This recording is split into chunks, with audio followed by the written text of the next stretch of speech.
हुआ कुछ ऐसा है कि कल शाम को मेरी एक साहब से मुलाकात हुई और उन साहब ने मुझे ये बताया, आए तो वो काउंसलिंग की गर्जी से थे, क्योंकि मैं एक साइकोलॉजिस्ट हूँ, माहिर नफ्सियात, तो काउंसलिंग की गर्ज से ही लोग हमारे पास आते हैं। जो बात उन्होंने मुझे बताई उसकी वजह से मुझे अपना टॉपिक चेंज करना पड़ा, क्योंकि वो कुछ ऐसा है जो ज़्यादा अहम है उसकी निस्बत जो मैं आपको ऑलरेडी बताने जा रहा था।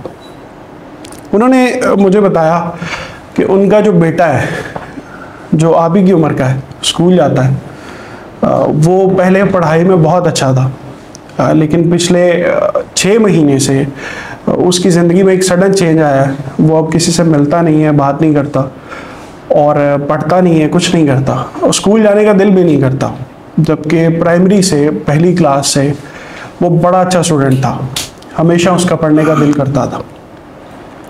खैर क्वेश्चंस के बाद समझ आया कि जो उसके साथ हो रहा है स्कूल में, वो सारी बातें इसी तरफ तवज्जो दिलाती हैं कि उसकी क्लास में कुछ ऐसा हो रहा है जो कि नहीं होना चाहिए।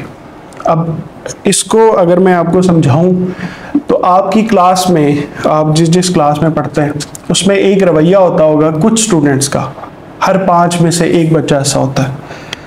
ये बच्चे वो होते हैं जो आपके साथ लड़ते हैं। अब मेरी जो रिसर्च है, हर 25 की क्लास में 2 बच्चे ऐसे ज़रूर होते हैं, यानी 50 में से 4 बच्चे ऐसे ज़रूर होते हैं जिनको अल्लाह ताला ने ये सलाहियत दी होती है कि उन्होंने किसी दूसरे बच्चे को पढ़ने नहीं देना। उनको जब मौका मिलता है वो उसको शरारतें करते हैं, तंग करते हैं। लेकिन बात शरारतों तक ठीक है, तंग करने तक ठीक है, लेकिन अगर उस तंग करने की वजह से कोई दूसरा बच्चा, आप या हम में से मेरा कोई क्लास फेलो, अगर वो इतना डिस्टर्ब हो जाए कि पढ़ाई छोड़ दे, तो फिर कितना बड़ा नुकसान है। और उसका सबसे बड़ा जो एस्पेक्ट है वो ये होता है कि बच्चे सुसाइड तक आ जाते हैं, सर खुदकुशी करने पर। आपने शाहरुख जतोई कत्ल केस के बारे में सुना होगा, वो भी लगभग एक ऐसा ही मामला है। उसके बाद अब्दुल वली खान यूनिवर्सिटी में एक विशाल खान केस था जिसको नमूसे रिसालत पे कत्ल किया गया। बाद में ये पता चला कि वो दोस्तों की लड़ाई थी। तो आज जब मुझे ये बताया गया कि बच्चे आ रहे हैं, तो मैंने ये सोचा कि आपको वो सारी बातें समझा दूं कि अगर कभी आपके साथ ये हो तो आपने उसको डील कैसे करना है, क्योंकि ये सबके साथ होता है। ये स्कूल में नहीं तो कॉलेज में होगा, यूनिवर्सिटी में होगा, वहाँ पे ना हुआ तो आपकी काम की जगह जहाँ पे आप कभी पढ़ाएंगे, कभी काम करेंगे, ये वहाँ पे होगा। तो उसके लिए आपको सबसे पहले समझना पड़ेगा कि अगर कोई ऐसी सिचुएशन आपकी ज़िंदगी में आती है, कोई बंदा ऐसा है, हम सब की ज़िंदगी में कोई ना कोई बंदा ऐसा होता है जिसे हम चाह के भी उससे जान नहीं छुड़ा सकते और वो तंग भी बहुत करता है। तो ऐसे बंदों से डील कैसे करना है? तो हम सबसे पहले तो कुछ स्टार्ट्स हैं। जब मैंने इस पे घर आके रात को रिसर्च की तो पता चला कि अमेरिका में हर 5 में से एक बच्चा, हम उन्हें कहते हैं बड़े डेवलप्ड है, तो हर 5 में से एक बच्चा ये रिपोर्ट करता है कि उनके साथ क्लास में अच्छा सलूक नहीं होता। अच्छा, वो टीचर्स नहीं करते, वो उनके अपने क्लास फेलोज करते हैं। हमारे मुल्क में तो रिपोर्टिंग का कल्चर ही नहीं है, हम तो कभी बताते ही नहीं, बच्चे बताते ही नहीं है कि हमारे साथ ये मसला चल रहा है।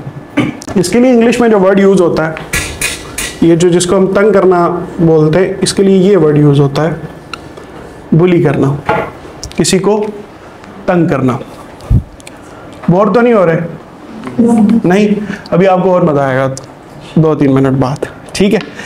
अच्छा, हर ये एवरेज रेशो यूएसए में है 20%, यानी अगर 100 बच्चों की क्लास है तो उसमें से 20 बच्चे ये कहते हैं कि हमें क्लास में पढ़ने नहीं दिया जा रहा। और ऐसा ही आप सबके साथ भी होता है, अगर अभी नहीं हुआ तो बाद में होगा। तो अगर ये बातें आपको पता होंगी तो आपको ये समझ में आ जाएगा कि इसको डील कैसे करना है। तो सबसे पहले तो हम ये देख लेते हैं कि इसमें कंपोनेंट क्या होते हैं। इसमें जैसे हम बिरयानी पकाते हैं, बिरयानी खाई है ना सबने? क्या क्या डलता है उसमें? चावल, गोश्त, मसाला और प्याज भी डलते हैं। और ऐसी ना हर चीज़ के कुछ अज्जाए तरकीबी होते हैं, होता है। जैसे हमारे पास फेफड़े भी हैं, मैदा भी है, कान भी हैं। ऐसी हर चीज़, या ये मेरे पास फ़ोन है, इसमें भी कैमरा भी है, एक स्पीकर भी है, एक माइक्रोफोन भी है। तो हर चीज़ मिल के बनती है किसी चीज़ों से। सो ये जो मिजाज है ना जो आपको तंग करता है, ये भी कुछ चीज़ों से मिल के बनता है। उसमें सबसे पहला मिजाज है, इसको हम सोशल साइकोलॉजी में बोलते हैं एग्रेसर। ये वो बच्चा है जो आपको तंग करता है, आपको मिलेंगे या आपको तंग करेंगे। अच्छा, ये तंग क्यों करते हैं? आपके टीचर्स बैठे हैं, ये वेरीफाई करेंगे। इनके पास दो चीज़ें पॉसिबल ही होती हैं, या तो ये किसी बड़े बाप के पुत्र होते हैं, या इनके बाप के पास बहुत पैसा होता है। ऐसे ही है सर, ये जो होते हैं ना, जो अमीर कबीर, ये बाकी लोगों को कुछ नहीं समझते, और ये कभी जब आपसे भी मिलेंगे तो ऐसे ही आपको फील कराएंगे जैसे आप बहुत लो हैं, लेकिन आपने लो फील नहीं करना। अच्छा, तीसरी बात यह है कि इनमें ईगो हो सकती है, अनापरस्त, ऐसे ही है। अच्छा, इसकी वजह क्या होती है? 90% एग्रेसर जो होते हैं ना, उनके घर के हालात ठीक नहीं होते, 90%। और ये जो स्टैट्स है, ये जस्टिस रिटायर्ड अनवारुल हक साहब का है, former chief justice Lahore high court. वो कहते हैं कि मेरे पास जितने भी केसेस कत्ल के आते हैं या जो सीरियस जराइम है, उनमें सबसे ज़्यादा जो रेशो मुझे मिलती है ना, उन पे अगर रिसर्च की जाए तो उनमें सबसे ज़्यादा ये प्रॉब्लम निकलती है कि घर के मसले बहुत हैं। उसकी वजह से होता क्या है, वो अपना गुस्सा कहीं तो निकालेंगे सर, तो वो किन पे निकालते हैं? जिन पे उनका जोर चलता है, तो वो अपने क्लास फेलोज पे गुस्सा निकालते हैं। अच्छा, इसको डील कैसे करना है, इस पे बाद में आते हैं। दूसरा इसमें कंपोनेंट, जो दूसरा बिरयानी के बाद, ये आप समझ लेंगे चावल है, और ये है वो गोश्त जिसको कच्चा चिबा जाते हैं ये लोग। अच्छा, अब ये जो बच्चा है ना सर, ये ओवर कॉन्फिडेंट होगा,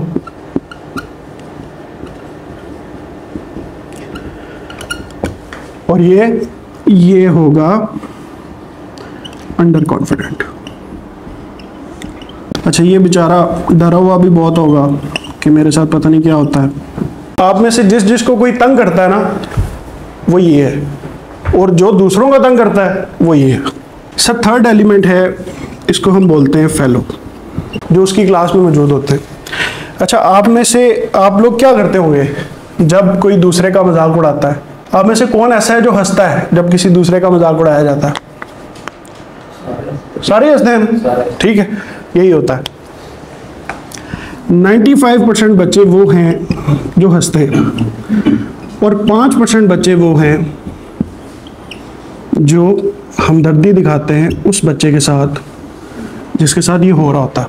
आपके लिए पहला सबक आज का ये है कि हर वो बच्चा जो आप पे हंसे किसी भी बात पे, वो आपका दोस्त नहीं हो सकता एट एनी मीन्स, ठीक है। ये सबसे अच्छा फिल्टर है किसी को समझने का कि वो आपका दोस्त है या दुश्मन।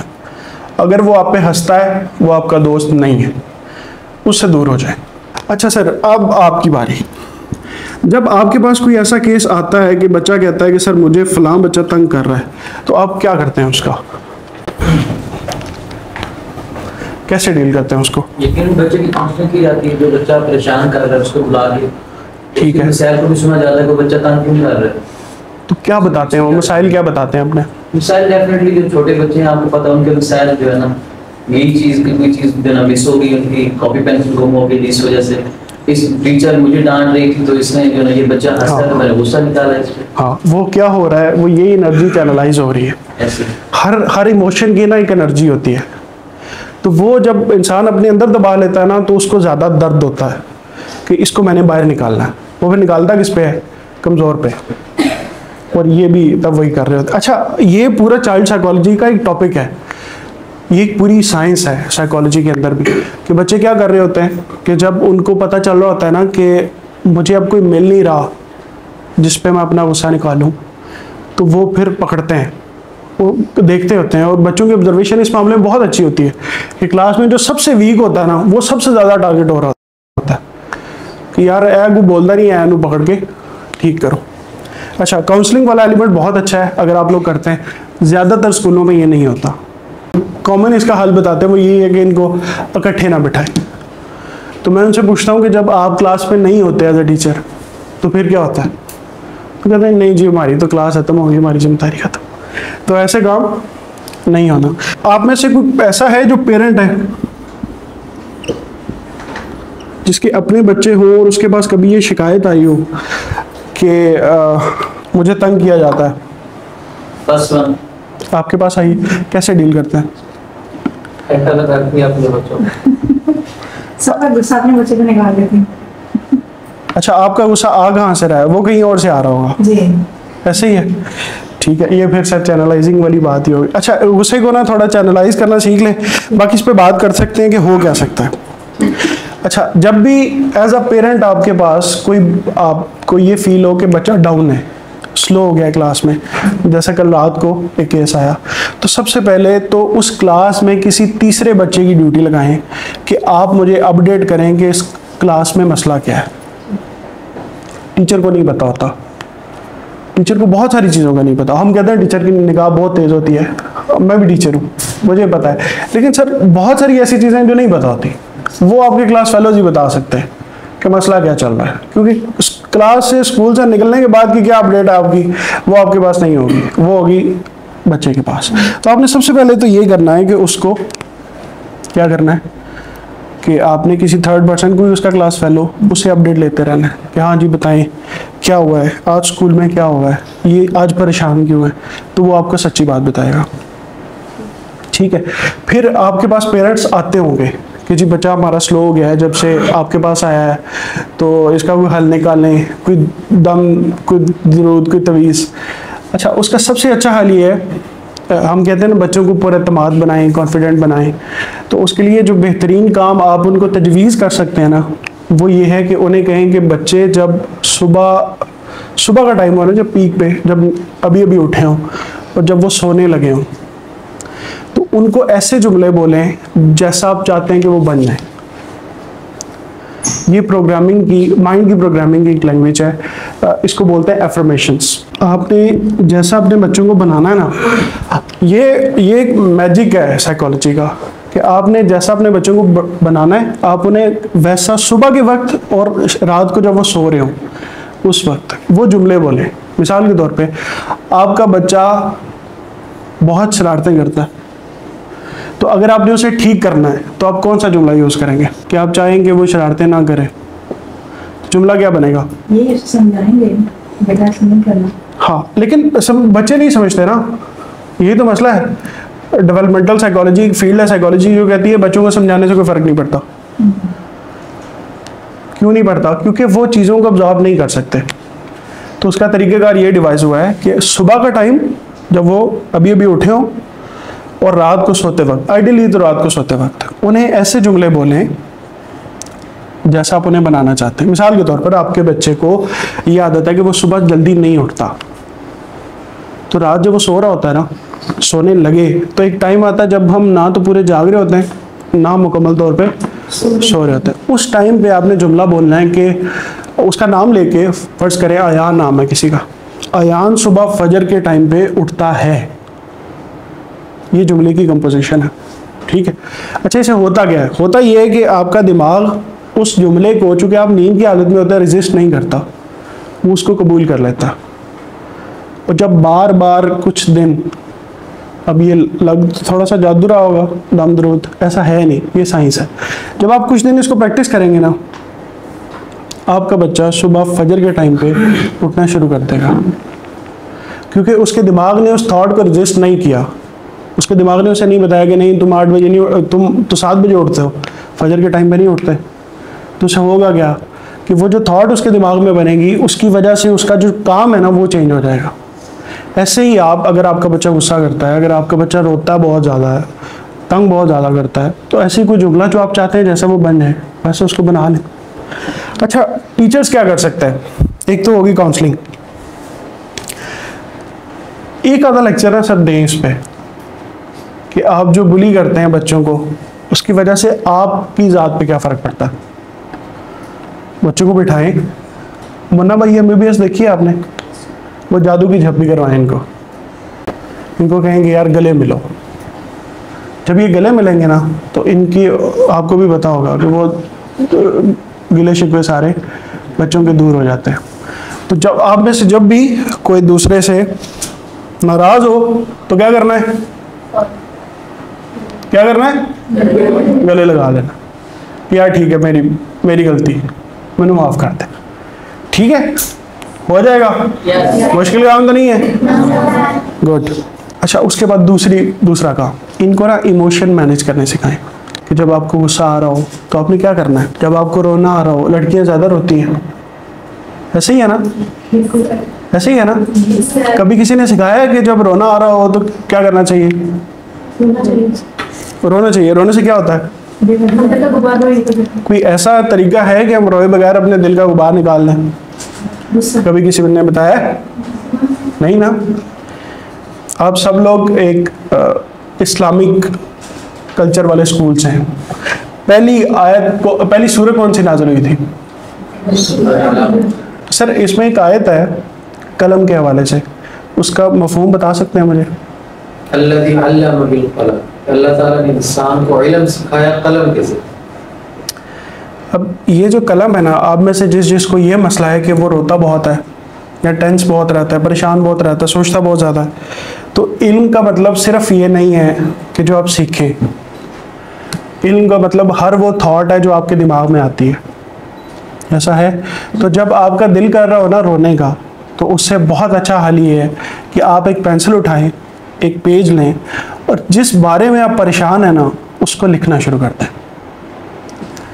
ठीक है? उससे होता क्या है, ये जो हमारा दिमाग है ना, एक डब्बा, जब भी आप कुछ भी सोचते हैं, किसी बारे में परेशान होते हैं, तो ऐसे ऐसे वो सारा कुछ इकट्ठा होता रहता है आपके दिमाग में। वो जैसे जेब में बड़ी हैंड फ्री नहीं होती, वो बिल्कुल वैसे ही हो जाता है। तो जब आपने उसे निकालना होता है ना, जब उसको चैनलाइज करना होता है, तो आप क्या करते हैं? आप फिर रोते हैं। ठीक है, आप अपना दिल हल्का करते हैं कि जी रोने से दिल हल्का हो जाता है, लेकिन उसके बाद भी बंदा परेशान रहता है कि नहीं रहता? रहते हैं ना, सोचते रहते हैं उसी बात पे कि यार रोने चंगा नहीं किया यार। ठीक है, ऐसे ही होता है। उसका हल क्या है?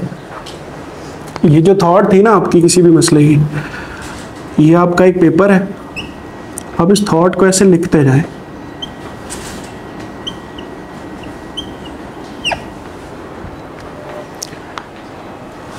साइंस ये कहती है कि जो आपका कलम है ना, ये डायरेक्टली लिंक होता है आपके दिमाग के साथ। आप जिन बच्चों को सबक याद नहीं होता उनको कभी मशवरा दें कि लिख के याद क्या करो, उनको जल्दी याद हो जाता है। क्यों? क्योंकि दिमाग कनेक्टेड है इसके साथ। और ये मैं नहीं कह रहा, ये तो कुरान कह रहा है। इल्म का तरीका यही है। अच्छा, हम सिर्फ इसको उस बात तक लिमिट नहीं करते कि जो स्कूल की किताब है या कोई और किताब है। ये बहुत ब्रॉडर मीनिंग है इसका, बड़े और वसी मतलब है इसके। और उनमें से एक ये भी है कि आपकी थॉट जब तक आपके दिमाग से निकलेगी नहीं, वो वहीं फंसी रहेगी, आप तंग ही रहेंगे, आप उसके बारे में सोचते रहेंगे। तो उसको करना क्या है कि उसको अपने दिमाग से निकाल के किसी पेज पे लिख लें, हर सिंगल डिटेल, हर सिंगल बात जो उस मसले के रिलेटेड आपको पता है। जब आप उसको लिख लें तो पॉसिबली दो काम करें। पहला कि आप उसे किसी डस्टबिन में डाल दें। ठीक है, जब आप उसे डिस्पोज करेंगे ना, तो हमारा दिमाग ये समझेगा कि मसला हल हो गया। या सेकंड काम, अगर उससे हल नहीं होता तो उस पेपर को आग लगा दें। हम हर वो चीज़ जो देखते हैं हम उसको कबूल करते हैं। हम फिल्म देख रहे होते हैं, हमें पता होता है ये सब अदाकारी हो रही है, लेकिन हमें कहानी का मजा आता है। क्यों आता है? क्योंकि आंखें जो देख रही होती हैं उसको कबूल कर रही होती हैं। डरावनी फिल्में देखते हैं हम सब, किसी ने देखी है कभी? पता होता है ना कि ये हकीकत में नहीं है, जिन जुड़ेल सारी इन्होंने मेकअप से बनाई हुई है, जैसी हमारी शादियों में बनती है। लेकिन क्या होता है कि दिमाग उसको कबूल कर रहा होता है। तो ऐसे ही जब वो किसी भी पेज को जिसके ऊपर आपकी प्रॉब्लम्स लिखी हुई हैं उसको जलता हुआ देखेगा, तो वो उसको कबूल करेगा कि हाँ ये मसला ख़त्म हो गया। तो ये जो चीज़ें हैं ना, ये अभी तो आपके तकरीबन 50 या 55 बच्चे आए हैं। सर ये पूरे स्कूल को सिखाएं ये छोटी छोटी चीज़ें। जब कभी आपको मौका मिले, मैंने ये ट्रेंड देखा है कि इस्लामिक स्कूल जितने भी होते हैं ना कल्चर वाले, उन पे करिकुलम से हट के बात ज़्यादा होती है एज़ कम्पेयर टू वो लोग जो एक ही सिलेबस में दौड़ में लगे हुए हैं प्राइवेट स्कूल्स, उनमें बात कम होती है। तो दीन में अल्लाह ताला ने ये भी खूबसूरती रखी है कि वो टाइम का एक स्लॉट हमारे पास वो ज़्यादा मिलता है। तो आप में से जिस दोस्त को कभी कोई मसला हो, तो आपने उसको ये भी सजेस्ट करना है कि अगर कभी रोने का दिल करे तो फिर ये काम करने हैं, रोते नहीं रहना, रोने की कोई एंडिंग नहीं होती, ठीक है। यहाँ तो मसले का हल निकाल लें या फिर उसको वैसे डील करें जिससे आपको फ़ायदा भी होगा, ठीक है। सर इस पे इन डिटेल आप बाकी जो स्टूडेंट्स हैं उनको भी बताएं। तो इसकी वजह से बहुत सारी जानें बच जाएंगी। हम हर साल सुनते हैं कराची में ये हो गया, प्रेशर बढ़ा था, बच्चों ने सुसाइड कर ली या किसी ने अपने आप को ज़ख्मी कर लिया। तो बज़ाहिर तो नहीं लगता कि ऐसा कुछ कर सकते हैं, लेकिन इंसान के अंदर क्या चल रहा है वो तो किसी को पता नहीं होता। तो इससे पहले कि कोई ऐसा हादसा हो कहीं भी, तो आप जहाँ पे, क्योंकि टीचर की बात सुनी जाती है, वालिदैन की बात लोग कम नहीं सुनते हैं, टीचर की सुनी जाती है। तो टीचर का काम है कि वो उसको आगे तक पहुँचाए। Wish you best of luck. आप सबके लिए बहुत सारी दुआएं। आप जिस रास्ते में चल पड़े हैं अल्लाह आपको कामयाब करे, दुनिया में भी और आखिरत में भी। हमें भी अपनी दुआओं में याद रखिएगा, कासिम अली शाह फाउंडेशन को भी। हम भी जो काम कर रहे हैं वो भी आप सबकी भलाई।